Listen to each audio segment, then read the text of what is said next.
नमस्कार, good evening, शुभ संध्या। Teachers academy के इस ऑनलाइन प्लेटफॉर्म पे एक बार फिर से मैं आप सभी लोगों का तहे दिल से बहुत बहुत स्वागत करता हूं। जैसा कि आप सभी को पता है कि टीचर्स एकेडमी के इस ऑनलाइन प्लेटफॉर्म पे आप सभी लोगों के लिए शिक्षक भर्ती से संबंधित जो कोर्सेज होते हैं उसकी तैयारी कराई जाती है, जिसमें TGT, PGT, LT, GIC, DSSB Bihar, TGT Bihar, PGT, साथ ही साथ यूजीसी नेट जेआरएफ। और जून 2024 में यूजीसी नेट जेआरएफ की जो आपका जो एग्जाम होने वाला है उसके लिए टीचर्स एकेडमी के इस ऑनलाइन प्लेटफॉर्म पे आप सभी लोगों के लिए नया बैच स्टार्ट हो चुका है। अगर आप भी तैयारी करना चाहते हैं और आपका सब्जेक्ट अगर पॉलिटिकल साइंस है, राजनीति विज्ञान है, पॉलिटिकल साइंस आपका सब्जेक्ट है, आप भी तैयारी करना चाहते हैं, इसके लिए आपको करना क्या है, हमारी संस्था के नंबर पे 9628 95 92 37 पर आपको कॉल करना है। कॉल अगर बिजी है या कोई इशू बता रहा है तो आप उससे अपना व्हाट्सअप छोड़िए, ठीक है। आपको पॉलिटिकल साइंस अगर आपका सब्जेक्ट है, आप क्लास लेते हैं पॉलिटिकल साइंस की और साथ ही साथ आप फर्स्ट पेपर भी अगर लेते हैं तो उसमें आपको जो फीस होती है उसमें आपको छूट दी जाती है, डिस्काउंट दिया जाता है।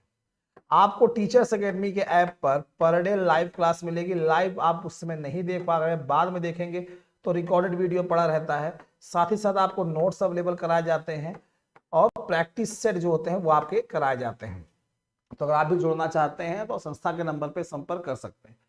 चलिए, बबलेश कुमार जी, गुड इवनिंग, स्वागत है डियर। तो हम लोग देखिए यहाँ पे थंबनेल पे जैसे आप देख सकते हैं क्लास हमारी चल रही थी यूजीसी नेट जेआरएफ की, और इसमें हम लोग बात कर रहे थे संयुक्त राष्ट्र संघ के बारे में, यूएनओ के बारे में बात कर रहे थे। तो हमने पहली वीडियो में अपने देखा, इसके पहले 2 वीडियो हो चुकी हैं इसकी।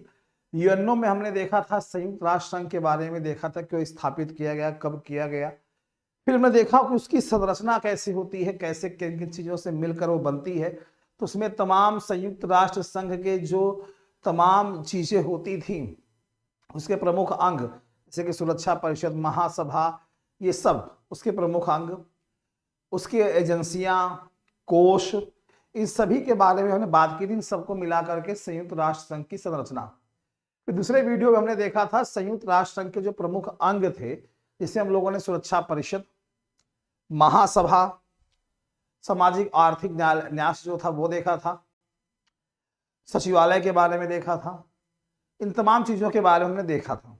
आज हम यहाँ पे संयुक्त राष्ट्र संघ के अंग में एक जो महत्वपूर्ण अंग आता है, गुड इवनिंग शिल्पी जी, बहुत बहुत स्वागत है आपका। Antima Saroj ji, very very good evening dear. इसके अलावा जो आपका अगला संयुक्त राष्ट्र संघ का एक प्रमुख अंग है अंतरराष्ट्रीय न्यायालय। अंतरराष्ट्रीय न्यायालय देखेंगे, उसके बाद इसमें हम आज देखेंगे न्यास परिषद, अंतरराष्ट्रीय न्यायालय, और फिर हम देखेंगे क्या, न्यास परिषद, इसके बारे में बात करेंगे, ठीक है। चलिए क्लास शुरू करते हैं। शुरू करने से पहले एक बात, सबको बहुत बहुत धन्यवाद, वीडियो को शेयर जरूर कर दीजिएगा। देखिए हम यहाँ पे बात करते हैं सबसे पहले अंतरराष्ट्रीय न्यायालय की, कि इंटरनेशनल कोर्ट क्या होता है, ठीक है। अंतरराष्ट्रीय न्यायालय, देखिए आप सभी को पता है कि न्यायालय की जब हम बात करते हैं तो उसमें अगर हमारे दिमाग में आता है कि जैसे high court, supreme court, district court होता है। गुड इवनिंग एस जी, स्वागत है आपका। नहीं, नेता बनने का शौक नहीं शिल्पी जी, जाने दीजिए, बहुत गाली सुनने को मिलती है कभी कभी नेता बनने के लिए। तो अंतरराष्ट्रीय न्यायालय में हम बात करते हैं, जैसे हम लोग यहाँ भारत देश के अगर न्यायपालिका की अगर बात करें तो district court, high court, supreme court, ये सब होते हैं। उसी तरीके से अंतरराष्ट्रीय न्यायालय भी होता है, जो कि संयुक्त राष्ट्र संघ का एक प्रमुख अंग माना जाता है। और जब हम अंतरराष्ट्रीय न्यायालय की बात करते हैं तो इसका प्रमुख जो इसका मुख्यालय है, सबसे पहला प्रश्न आपके एग्जाम में बहुत पूछा गया है, कई बार पूछा गया है, इसका मुख्यालय जो है नीदरलैंड की अगर हम बात करें तो नीदरलैंड में एक जगह, एक शहर है जिसका नाम है हेग। हेग कई बार पूछा है ये प्रश्न। ये अंतरराष्ट्रीय न्यायालय का मुख्यालय जो है कहाँ पे है, नीदरलैंड में एक शहर है जिसका नाम है हेग। उसी हेग में क्या है, अंतरराष्ट्रीय न्यायालय का मुख्यालय, मेन ब्रांच है। और अंतरराष्ट्रीय न्यायालय, अब अंतरराष्ट्रीय का मतलब आप समझ गए आप लोग कि पूरे देश में जो अलग अलग पूरे विश्व में जितने देश हैं सभी देशों की बात करते हैं, उन देशों के बीच में जो मतभेद होते हैं उसके समाधान के लिए जो विभिन्न राष्ट्र होते हैं, जो विभिन्न राष्ट्र होते हैं, उन विभिन्न राष्ट्रों के बीच में जो मतभेद उत्पन्न होते हैं, मतभेद उत्पन्न होते हैं, उन मतभेदों का समाधान करने के लिए, क्या करने के लिए, समाधान, उन मतभेदों का समाधान करने के लिए क्या किया जाता है, अंतरराष्ट्रीय न्यायालय की क्या की गई थी, स्थापना की गई थी। अंतरराष्ट्रीय न्यायालय की स्थापना इसीलिए क्या की गई थी। और सबसे बड़ी बात, अब एक बहुत ही इंपॉर्टेंट बात यह है कि अंतरराष्ट्रीय न्यायालय जब भी वो कोई निर्णय देती है, जब भी कोई डिसीजन देती है, तो उसके डिसीजन को परामर्शकारी माना जाता है। इस चीज को याद रखिएगा, ठीक है। अंतरराष्ट्रीय न्यायालय जो भी निर्णय लेती है उसके निर्णय को परामर्शकारी माना जाता है। क्या माना जाता है, परामर्शकारी। उसके निर्णय को परामर्शकारी माना जाता है कि भैया हम परामर्श दे रहे हैं, आपको सलाह दे रहे हैं, हम आपको एडवाइस दे रहे हैं, ठीक है। एडवाइस के तौर पे माना जाता है, सलाह के तौर पे माना जाता है, ठीक है। और बाध्यकारी तब तक नहीं होता, ध्यान दीजिएगा, अंतरराष्ट्रीय न्यायालय के द्वारा जो दिए गए निर्णय होते हैं वो परामर्शकारी माने जाते हैं। वो बाध्यकारी कब होता है, जब संयुक्त राष्ट्र संघ का एक अंग है जिसका नाम है सुरक्षा परिषद, जिसके बारे में हमने सबसे पहले बात की। वो जो सुरक्षा परिषद होता है, उस सुरक्षा परिषद के पास अंतरराष्ट्रीय न्यायालय के निर्णयों को, कि अंतरराष्ट्रीय न्यायालय ने यह डिसीजन दिया है, उसको बाध्यकारी रूप में लागू करने की शक्ति वो सुरक्षा परिषद के पास होती है। कि अंतरराष्ट्रीय न्यायालय ने अगर कोई निर्णय दिया है तो इस निर्णय को क्या किया जाएगा, इस निर्णय को बाध्यकारी तब किया जाता है, उसको बाध्यकारी करने की शक्ति जो होती है वो सुरक्षा परिषद के पास होती है। किसके पास होती है, सुरक्षा परिषद। सबसे इंपॉर्टेंट बात, जरूरी नहीं है कि अंतरराष्ट्रीय न्यायालय, जी बबलेश कुमार जी कह रहे हैं हेग, हाँ हेग में है। अब अंतरराष्ट्रीय न्यायालय ने कोई निर्णय दे दिया तो बाध्यकारी हो गया, जी नहीं, अंतरराष्ट्रीय न्यायालय के द्वारा दिए गए निर्णय को बाध्यकारी रूप में लागू करने की शक्ति सुरक्षा परिषद के पास होती है। मोस्ट इंपॉर्टेंट लगाइएगा इसको, कि विभिन्न राष्ट्रों के बीच में विवादों को सुलझाने के लिए अंतरराष्ट्रीय न्यायालय की स्थापना की गई। और अंतरराष्ट्रीय न्यायालय जो निर्णय देता है, पहली बात तो ये कि वो निर्णय जो होता है वो सिर्फ परामर्शकारी होता है। वो निर्णय बाध्यकारी तब होता है कि तुमको मानना पड़ेगा, सुरक्षा परिषद के द्वारा उसको बाध्यकारी बनाया जाता है। और सुरक्षा परिषद क्या है, संयुक्त राष्ट्र संघ का एक अंग होता है, यानी उसका निर्णय परामर्शकारी होता है न्यायालय का, तो बाध्यकारी तब होता है जब सुरक्षा परिषद उसको करता है तब। ठीक, बिल्कुल बबलेश जी, बिल्कुल, ये हमने स्टार्टिंग में बता दिया डियर, ये हमने स्टार्टिंग में ही बता दिया। ठीक, चलिए आगे चलते हैं हम लोग, अब आगे चलते हैं। अब हम अंतरराष्ट्रीय न्यायालय के बारे में जब बात हम कर रहे हैं तो चलिए देखते हैं। अब अंतरराष्ट्रीय न्यायालय में विभिन्न देशों के बीच में बहुत सारे विवाद सुलझाए जाते हैं। अब विवाद किस तरह के विवाद होते हैं जो सुलझाए जाते हैं, जैसे सीमा विवाद हो गया, बाउंड्री लाइन हो गई, बाउंड्री को लेकर के। जल विवाद हो गया, भाई नदी बह रही है, एक देश से अधिक देशों में बह रही है, एक राज्य से अधिक राज्य में बह रही है, तो उस दौरान तो इस तरीके से अगर इससे संबंधित जो मामले आते हैं, ठीक है, वो अंतरराष्ट्रीय न्यायालय में ही सुलझाए जाते हैं। आगे चलते हैं, हम लोग बात करते हैं। इसके अलावा अंतरराष्ट्रीय न्यायालय जो होता है, ये मैंने आपको बताया कि संयुक्त राष्ट्र संघ यूएनओ का एक अंग है। अब यूएनओ में और जितने भी अंग होते हैं, और जितने भी अंग होते हैं यूएनओ में, जैसे कि जैसे महासभा,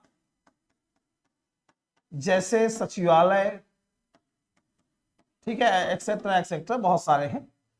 ये जो संयुक्त राष्ट्र संघ के विभिन्न अंग हैं, या हम ये कहें कि संयुक्त अंग के अलावा संयुक्त राष्ट्र संघ की जो एजेंसियां होती हैं, जो एजेंसियां काम करती हैं, उनमें भी अंतरराष्ट्रीय न्यायालय से विवाद के मुद्दों पर क्या करती हैं, परामर्श ले सकती हैं। अगर संयुक्त राष्ट्र संघ के अंतर्गत जो एजेंसियां काम करती हैं, अगर उन एजेंसियों के बीच में भी मतभेद हो जाता है, तो वो भी संयुक्त राष्ट्र, वो भी क्या कर सकती हैं, अंतरराष्ट्रीय न्यायालय से उस पर एडवाइस ले सकती हैं कि हाँ जो है हमारे बीच में विवाद हो गया है, इस पे आप कुछ एडवाइस दीजिए। तो अंतरराष्ट्रीय न्यायालय जो होता है देता है। ठीक है, ठीक है, इस चीज को अच्छे से याद रखिएगा। आगे चलते हैं हम लोग। अंतरराष्ट्रीय न्यायालय के बारे में 2-3 बातें और हैं। जैसा कि आपने सभी ने देखा कि अंतरराष्ट्रीय न्यायालय का मुख्यालय हेग में है, लेकिन अंतरराष्ट्रीय न्यायालय की अगर हम भाषा की बात करें, आधिकारिक भाषा की अगर बात करें कि इंटरनेशनल कोर्ट में जो, good evening Neeraj ji, international court में जो डिस्प्यूट्स होते हैं, जो मतभेद होते हैं, उनको सुलझाने का जो प्रयास किया जाता है, उसके लिए आधिकारिक भाषा कौन से, आपके नेट जेआरएफ के एग्जाम में पूछा गया प्रश्न है, इंपॉर्टेंट लगाइएगा इसको। वो आधिकारिक भाषा है अंग्रेजी और फ्रेंच। अंग्रेजी है और फ्रेंच है। ये इंटरनेशनल जो कोर्ट है, अंतरराष्ट्रीय जो न्यायालय है, वो इसकी आधिकारिक भाषा है। ठीक है, याद रखिएगा, न्यायालय में किसी एक राज्य के एक से अधिक नागरिक एक साथ न्यायाधीश नहीं हो सकते। जो अंतरराष्ट्रीय न्यायालय होता है, इंटरनेशनल कोर्ट जो होता है, इसमें एक देश से, राज्य का मतलब देश, एक देश से एक ही, ऐसे लिखिएगा, एक देश से एक ही नागरिक जो होता है वही क्या होता है, न्यायाधीश हो सकता है।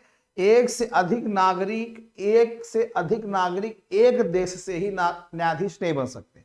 कि जैसे मान लीजिए भारत अगर है, एग्जांपल बता रहा हूं, भारत से सिर्फ एक बंदा उसका न्यायाधीश होगा, ये नहीं कि भारत से एक से ज्यादा लोग हो जाएंगे। तो अंतरराष्ट्रीय न्यायालय में जो न्यायाधीश होते हैं हर देश से एक होते हैं, एक से अधिक नहीं होते हैं। जरूरी नहीं है कि आप विकसित देश हैं तो आप ज्यादा होंगे, विकासशील देश हैं तो कम होंगे, ऐसा बिल्कुल भी नहीं होता है। अंतरराष्ट्रीय न्यायालय में जो न्यायाधीश होते हैं, अंतरराष्ट्रीय न्यायालय में जो न्यायाधीश होते हैं, इनका कार्यकाल, अंतरराष्ट्रीय इनकी संख्या जो होती है वो 15 होती है। और इनके कार्यकाल की अगर हम बात करें तो कार्यकाल जो होता है 9 वर्ष का होता है। कार्यकाल जो होता है वो कितने वर्ष का होता है? करुणा जी गुड इवनिंग, स्वागत है। Neeraj ji good evening. तो कार्यकाल कितने वर्ष का होता है? 9 वर्ष का होता है। ठीक है, इस चीज को अच्छे से याद रखिएगा। तो ये अभी आपके एग्जाम में यहां से इक्का दुक्का प्रश्न बनते हैं। सबसे पहला प्रश्न तो ये बनता है इसका मुख्यालय कहाँ है, मोस्ट इंपॉर्टेंट। किस लिए होता है? विभिन्न राष्ट्रों के बीच में मतभेद को सुलझाने के लिए। ठीक है, यहां से जो प्रश्न आता है वो कथन कारण वाला आता है कि अंतरराष्ट्रीय न्यायालय द्वारा दिया गया निर्णय परामर्शकारी होता है, कारण कि सुरक्षा परिषद के द्वारा ही उस परामर्शकारी निर्णय को बाध्यकारी बनाया जा सकता है। तो दोनों सही है, दोनों सही है, दोनों सही है। लेकिन क्या कारण कथन की व्याख्या करता है? कारण क्या कह रहा है कि सुरक्षा परिषद उस अंतरराष्ट्रीय न्यायालय के निर्णय को जो कि परामर्शकारी से बाध्यकारी कर सकता है, इसीलिए क्या अंतरराष्ट्रीय न्यायालय का निर्णय परामर्शकारी माना गया? तो ऐसा जरूरी नहीं है। तो यहां से कथन कारण से भी आपके एग्जाम में क्या होते हैं? प्रश्न बनते हैं। ठीक है, फैक्चुअल क्वेश्चन भी आते हैं। तो ये भी एक अंग हो गया। अब हम बात करें अंतरराष्ट्रीय न्यायालय की, एक अंग और होता है, उसके बारे में बात करते हैं। तो अंग वाला चैप्टर क्लोज होता है, फिर एजेंसी शुरू हो जाती है। न्यास परिषद अंतरराष्ट्रीय न्यायालय का एक अंग होता है जिसको बोलते हैं न्यास परिषद। न्यास का मतलब होता है ट्रस्ट। न्यास नहीं, न्यास का मतलब होता है ट्रस्ट, ट्रस्टी जिसे बोलते हैं ना, ट्रस्ट होता है। क्या होता है? ट्रस्ट होता है। अंतरराष्ट्रीय न्यायालय में क्या होता है? ट्रस्ट होता है। ठीक है, इसे अच्छे से याद रखिएगा। आगे चलें, चलिए आगे चलते हैं हम लोग। अब न्यास परिषद जो यूएनओ का एक अंग है, इसकी क्या कहानी है देखिए।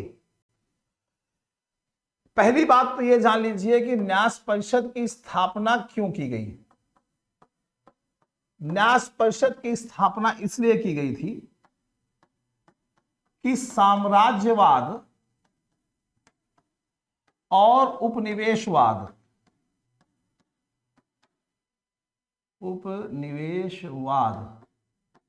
साम्राज्यवाद और उपनिवेशवाद को समाप्त करने के लिए। ठीक है, न्यास का मतलब होता है ट्रस्ट। जैसे बहुत से विद्यालय ऐसे होते हैं जो सरकारी होते हैं, बहुत से ऐसे प्राइवेट होते हैं, लेकिन बहुत से ऐसे होते हैं जो ट्रस्टशिप होते हैं, ट्रस्ट के आधार पे काम करते हैं। ठीक है, चलिए इसे बात करते हैं हम लोग। ठीक,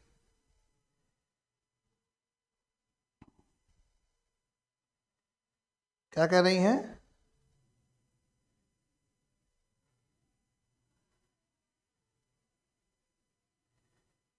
क्या के नीरज कुमारी जी क्या पूछ रही?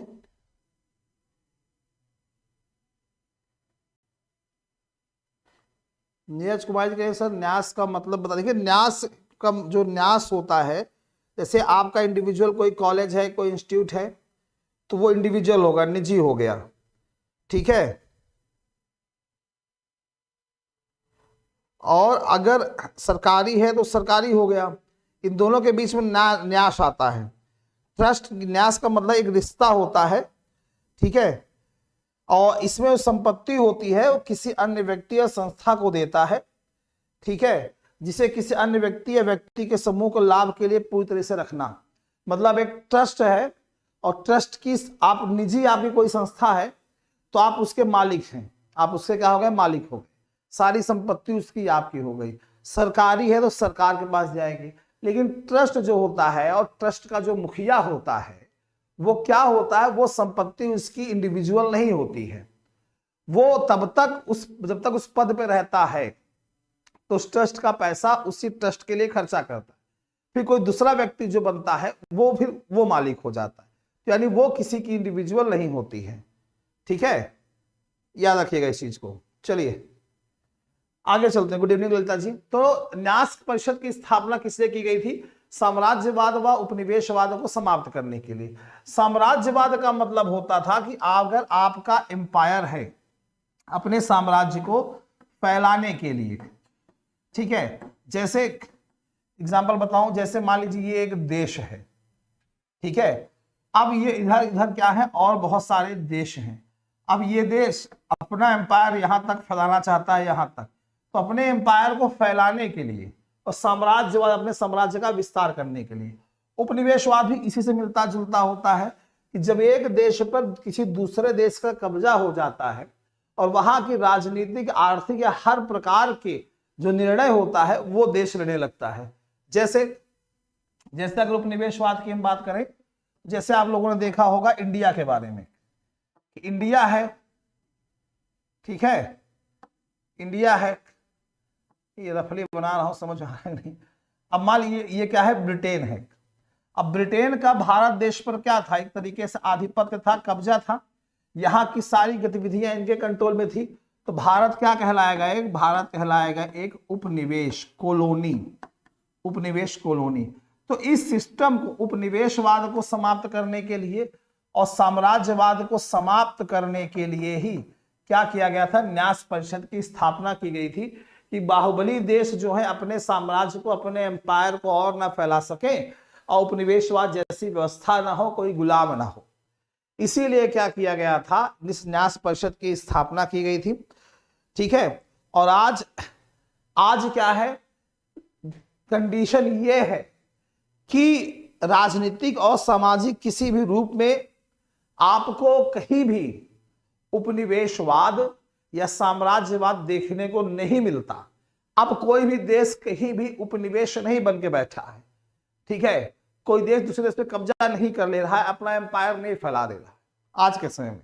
तो आज के समय में वर्तमान में ये कंडीशन हो गई कि साम्राज्यवाद और उपनिवेशवाद जैसी चीजें लगभग समाप्त हो रही हैं, और यही कारण है कि न्यास परिषद का जो औचित्य है वो भी धीरे धीरे क्या हो रहा है, उसकी भूमिका भी धीरे धीरे क्या हो रही है, अब कहीं न कहीं समाप्ति के कगार पे दिखाई दे रही है कि अब ऐसा तो कोई साम्राज्यवाद उपनिवेशवाद जैसा कोई सिस्टम नहीं है, तो हमें नहीं लगता कि न्यास परिषद की स्थापना होगी। इसलिए धीरे धीरे इसका औचित्य भी क्या हो रहा है, समाप्त होता दिख रहा है, ठीक है, याद रखिएगा।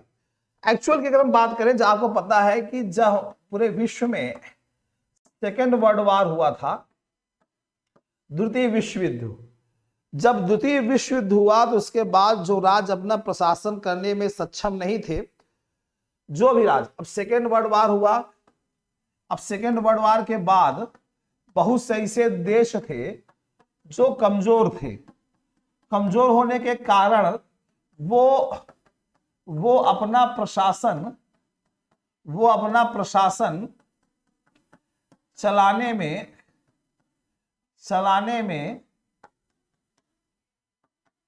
असक्षम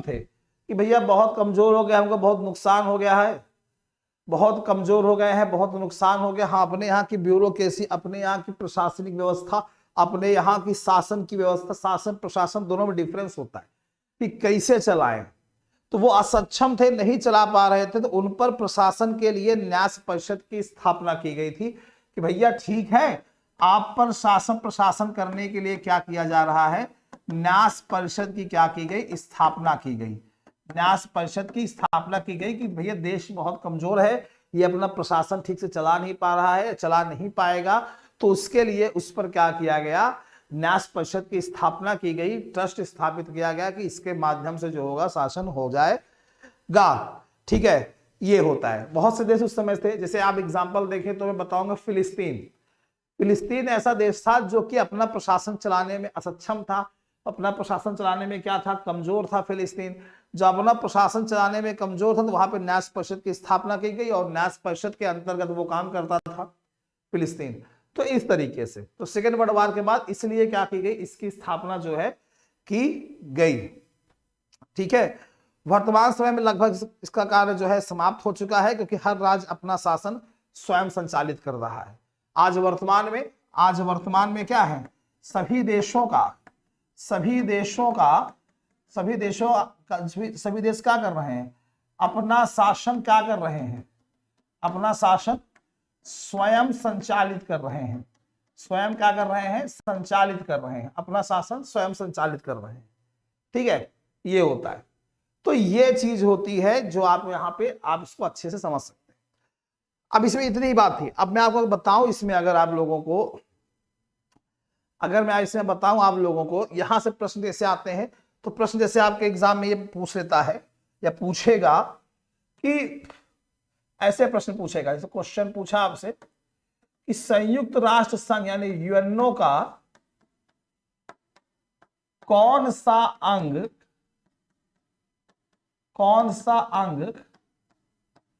निष्क्रिय अवस्था में है। अब उसमें ऑप्शन दे देगा सुरक्षा परिषद, ठीक है, ऑप्शन दे देगा महासभा, ऑप्शन दे देगा सचिवालय, ऑप्शन दे देगा आपका न्यास परिषद।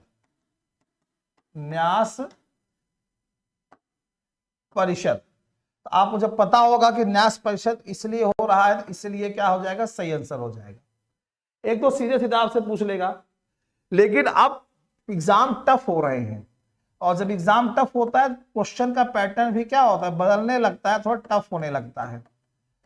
कथन कांड से पूछेगा कि न्यास परिषद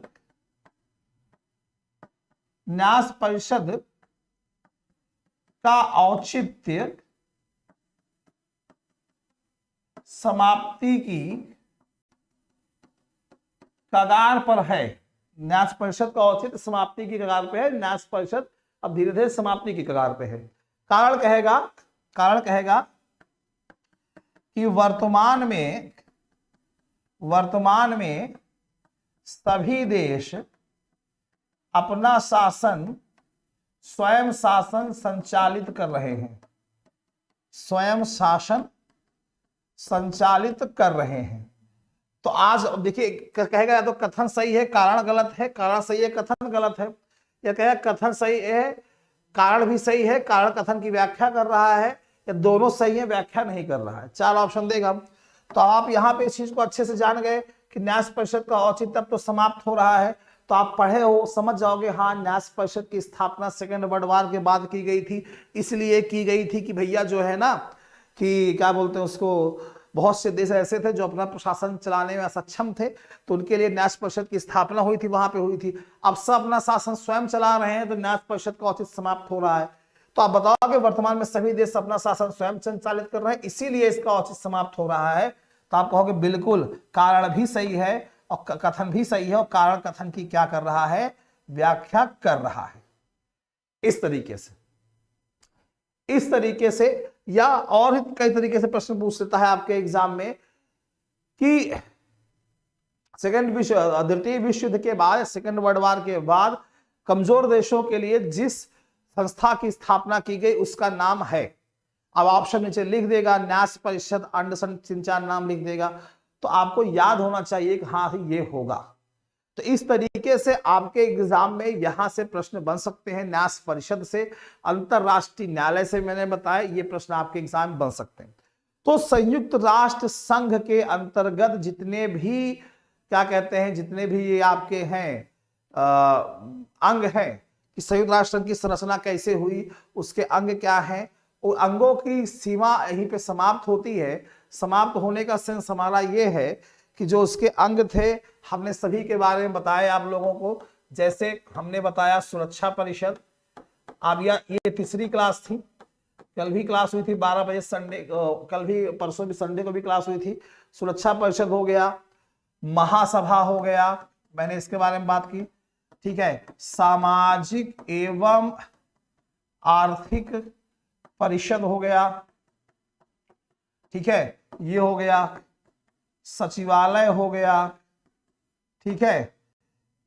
अंतरराष्ट्रीय न्यायालय हो गया,